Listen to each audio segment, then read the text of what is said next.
Halo, nama saya Vanessa. Dan hari ini saya mau cerita tentang pengalaman saya nyewa rumah di belakang kuburan. Jadi waktu itu ayah saya ada urusan di Pontianak. Dan karena urusannya agak lama, kita harus sampai nyewa rumah di sana. Terus kita itu tadinya udah nemu rumah sewaan bagus, deket juga sama kantornya. Tapi pas kita baru mau beli, taunya udah diisi. Jadi kita terpaksa beli rumah sewaan yang agak jauh dari kantor. Dan lebih tepatnya di dalam desa gitu. Sebenarnya saya bisa aja sih tinggal di sana. Tapi yang bikin saya kaget adalah kenapa belakang rumahnya kuburan. Maret 2017, Pontianak. Vanessa melongo. Ia sungguh tidak percaya akan rumah yang ia lihat saat ini. Ini rumahnya yang bakal kita tinggalin? Tanya Vanessa ragu. Udahlah, gak usah ngeluh. Lagian kan ini terpaksa. Udah cepet masukin semua barang-barang. Bantuin gue sama yang lain, perintah sang kakak. Vanessa pun perlahan-lahan melangkahkan kakinya masuk ke dalam rumah barunya. Assalamualaikum. Vanessa mengucapkan salam setelah membuka pintu rumah barunya tersebut. Vanessa melihat sekitar untuk sementara sampai akhirnya ia menaruh barang-barangnya di kamar. Mama? Vanessa tiba-tiba berteriak. Namun bukannya sang ibu yang datang, malah kakaknya yang datang dengan perasaan kesal. Aduh, apa sih teriak-teriak? Lihat tuh, lihat. Vanessa menunjuk ke arah jendela dengan pemandangan kuburan yang berjejeran. Apaan? Itu, masa kamar aku sampingnya kuburan semua? Aku gak mau ih, ucap Vanessa sambil bersiap untuk berpindah kamar. Terus yang di sini siapa? Kakak. Iya, jawab Vanessa entek. Ribetin banget sih. Ya udah sana, cepet ke atas, ucap sang kakak pasrah yang lalu menaruh barang-barangnya di kamar tersebut. Vanessa pun langsung naik ke atas tangga untuk bertukar kamar dengan kakaknya. Krak, krak. Tangga tua tersebut mengeluarkan suara di setiap langkahnya. Sampai atas pun lampu sungguh gelap. Sampai-sampai Vanessa tidak berani untuk berjalan ke dalam kamarnya yang berada di ujung rumah. Mama. Vanessa kembali menuruni tangga dengan cepat. Iya, Nes. Mama menyahut. Mama tidurnya di mana? Vanessa bertanya. Mama di bawah, semuanya di bawah, jawabnya dengan suara lembut.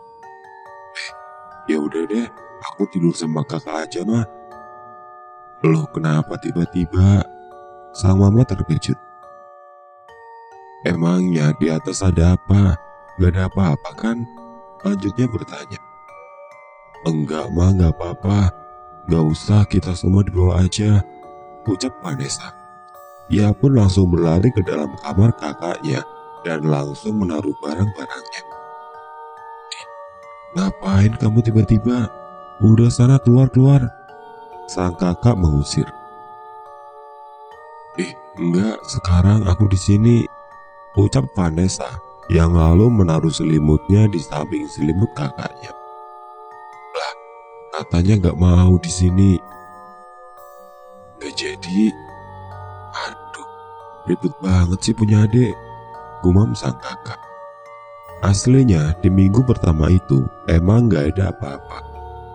Sampai tiba-tiba semua itu bermulai semenjak papa mulai pulang malam. Jadi waktu itu ibu saya keluar sebentar dan saya sama kakak saya ditinggal sendiri di rumah. Nah, gak lama saya tuh keluar buat ngambil minum ke dapur. Dan tiba-tiba itu ada yang ngetok. Karena ibu saya pergi, ya saya ngira ibu saya dong. Jadi saya langsung buka. Tapi pas dibuka, saya malah ngelihat pocong, tapi mukanya hancur. Ya karena saya takut banget orangnya. Jadi saya langsung banting pintu dan lari ke kamar. Tapi anehnya, pas saya masuk lagi, kakak saya itu mukanya juga pucat banget. Dan disitulah semua dimulai. Satu persatu misteri di rumah ini mulai terkupas.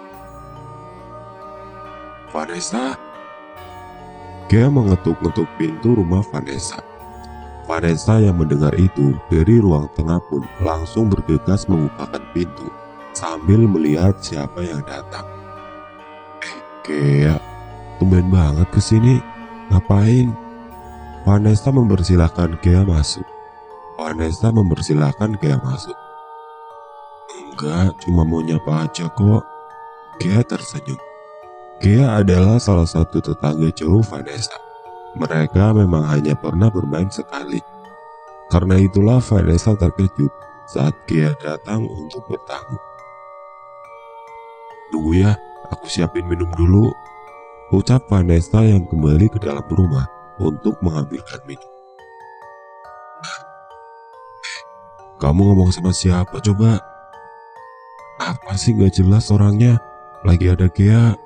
Udah sana masuk. Gea, ucap sang kakak kebingungan. Ah, siapa? Ia bertanya ulang. Gea, dodol, Gea. Vanessa mengulangi perkataannya. Kakaknya hanya terdiam dan Vanessa mulai mengisi gelas dengan air untuk diberikan kepada Gea. Nes, kakak menjeda. Tunggu bentar, kita masuk kamar dulu, lanjutnya sambil menarik Vanessa secara paksa. Aduh, apaan sih? Gea kan bakal nungguin, ucapnya sambil mencoba melepaskan tangannya dari cengkraman sang kakak. Kamu gak lihat grup kampungnya kita? Sang kakak bertanya dengan sedikit gemetar. Enggak lah, orang aku sibuk. Kenapa emang? Vanessa bertanya penasaran. Gea kan? Ia menjeda. Tadi dikabarin meninggal kecelakaan tabrak lari. Keduanya terdiam. Tangan Vanessa pun mulai bergetar.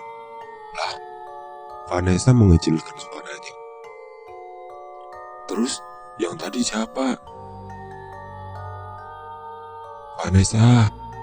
Tiba-tiba seseorang memanggil dari luar. Keduanya pun langsung berlari ke pojok kamar dengan ketakutan. Ayo lo, kamu sih bukain, ucap sang kakak. Lah tapi aku gak tahu, harusnya kakak bilang dong. Vanessa membalas dengan panik. Tiba-tiba suara langkah kaki terdengar dengan jelas menuju kamar mereka. Ayo lo, pintu kamar udah dikunci belum? Sang kakak mulai panik. Lah, belum. Tok tok tok. Seseorang mengetuk pintu. Dan akhirnya pintu itu pun terbuka. Ah, Mama. Vanessa menjerit ketakutan. Ya ampun, Mama kaget. Kalian ngapain sih mojok-mojok begitu? Mah. Vanessa berlari ke pelukan sang mama. Tadi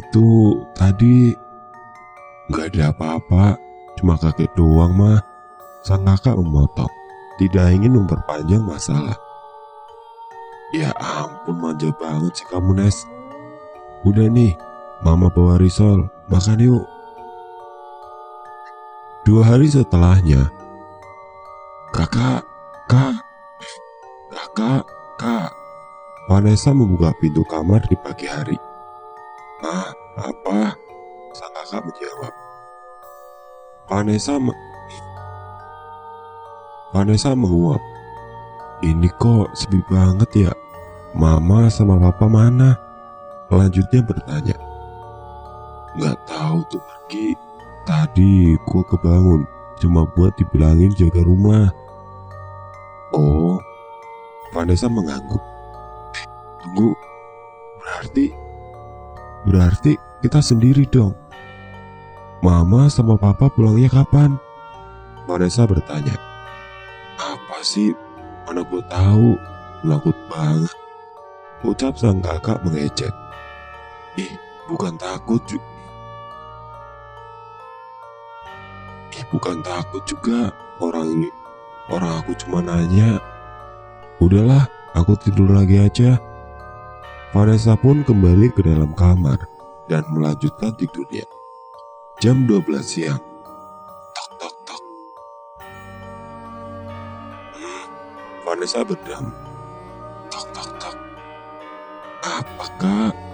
Ucap Vanessa yang belum 100% sadar dari tidurnya.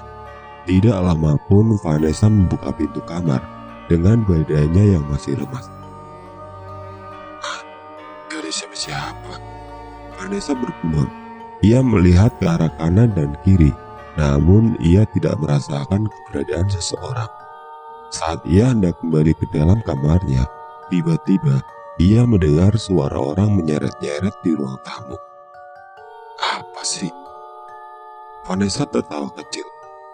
Kakak, ngapain? Tanya Vanessa. Suaranya dijawab. Vanessa pun kembali melangkahkan kakinya ke dalam kamar. Namun tiba-tiba suara itu semakin keras. Vanessa pun perlahan-lahan berjalan ke ruang tamu untuk melihat apa yang sedang ada di sana. Gak ada apa-apa. Vanessa kebingungan. Sesampainya di sana, ia hanya melihat keadaan ruang tamu yang seperti biasanya. Sampai akhirnya ia melihat ke arah kirinya dan melihat seseorang yang tidak beranggotakan tubuh lengkap.